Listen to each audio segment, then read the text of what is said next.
Instructions. Place your game piece, or finger, or pen's mark into the starting space. The goal is to capture or be captured, to ensnare or escape. You are building a machine that will catch you or someone like you. A typical mousetrap involves a spring-loaded metal bar, a piece of bait, a hungry rodent. The game mousetrap operates a little bit differently. For the purposes of this essay, you can move up or down, left to right, but you cannot move diagonally. You will stay at your spot until asked to move again. You must move 4 spaces now. 1, 2, 3, 4. Every game is an exercise in possibility, in causes and effects.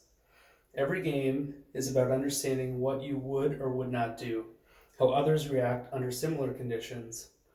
Every game has its own rules and values. It can be strategic or randomized or some combination of the two. It's this combination that I find most interesting. How a perfect plan can be undone with an unlucky roll. How another player's movement accidentally blocks your path, or steals your cheese, or captures you in the cage you had hoped to avoid. In a randomized game like Mousetrap, success and failure are entirely out of your control. This is both infuriating and liberating. The trap begins to set itself. The walls of this world begin to close around you, your options limiting. Take that fear and run with it, literally. Move another 5 spaces. 1, 2, 3, 4, 5.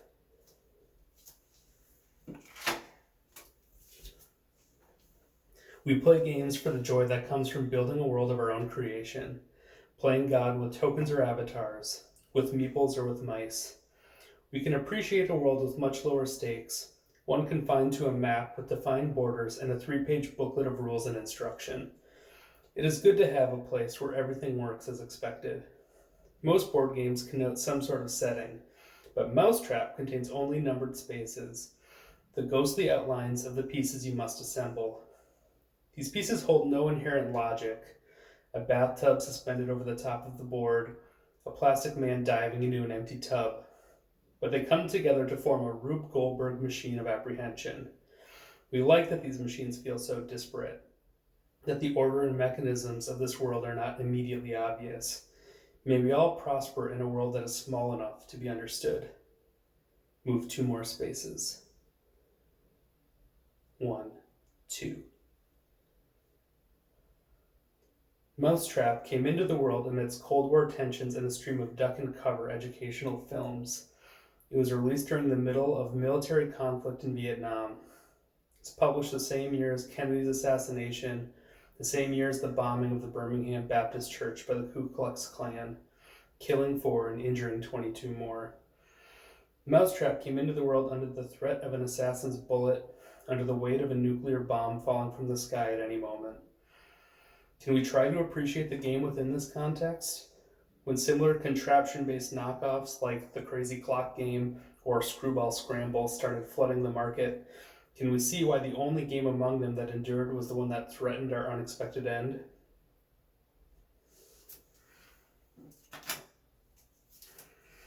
Anu created the stars as soldiers to destroy the wickedness that roamed the earth. Shezmu punished wrongdoers by draining the blood from their skulls with a wine press.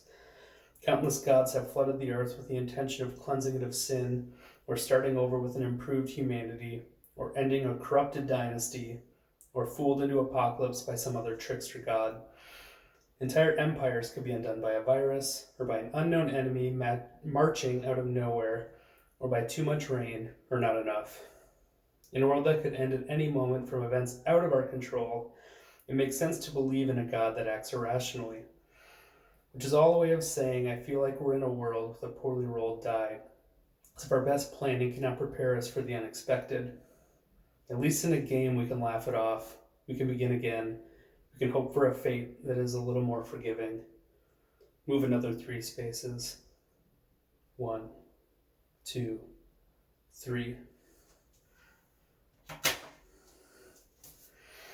Watch as man tries to become his own God, rebelling against these ancient creators, failing in the pursuit.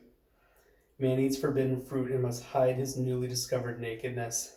Man builds a tower to heaven and God scatters the world, jumbles language. Man builds a bomb that could level entire nations and holds the threat over the world. Man packs 15 sticks of dynamite under the front steps of a church and believes this will endear a nation to his cause.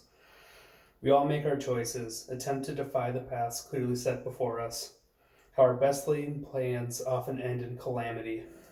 You might see where this is going. You might start to feel boxed in by the weight of your decisions. Perhaps Mousetrap is less a game and more a case for predestination. Do we have free will when we are punished for deviating from the plan set before us? When breaking the rules and following them both lead to the same result? Regardless of your intention, the machine is built, the cheese is collected, and you will be trapped. What does it mean to move wherever we want when the number of moves is predetermined? Is this the real life? Or are we moving around a board, unaware of the finitude or futility of our path, unaware of the mechanisms turning, breaking, and failing around us? Are we setting the trap for our enemies, or are we merely catching ourselves? Is there even a difference? I believe in machinery. I believe in predictability. The patent of the modern mousetrap dates back to the 1800s and remains almost completely unchanged because of its reliability, its near perfect replication. It is the beauty of the assembly line, of repeated effect when the trap is sprung. The beauty of mousetrap is the same reliability hidden under the veneer of unpredictability, a feeling of randomness that is not there. There's a disconnect between what you believe is happening and what is happening to you. I believe there is a control over us that we will never understand, yet still aspire toward. Move 3 spaces. 1, 2, 3. Unintended consequence is another way of saying God works in mysterious ways. It's another way of saying that you can turn a crank which rotates a gear, causing a lever to move, pushing a stop sign against an old boot. It's another way of saying that this boot tips a bucket that dumps a marble down a flight of stairs and into a rain gutter, sending the ball on a collision course with a vertical pole. It's another way of saying that this pole looses a marble from its perch, a marble which falls through the bottom of a bathtub, landing on a cantilever that launches a man skyward. When that man crashes back to earth, the force of his body shakes another pole, releasing a cage from above. It's another way of saying that your insatiable hunger may one day crush your skull. It's another way of saying that it's not that hard to hurt each other. Move 1 more space. 1. You see where this is going, right?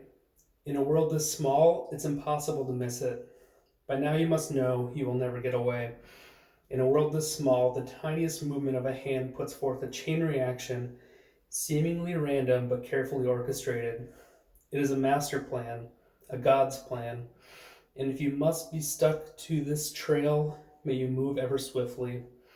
And if you are a mechanism in a cosmic machine, then may you be a simple action, a link in the chain, a cause and an effect.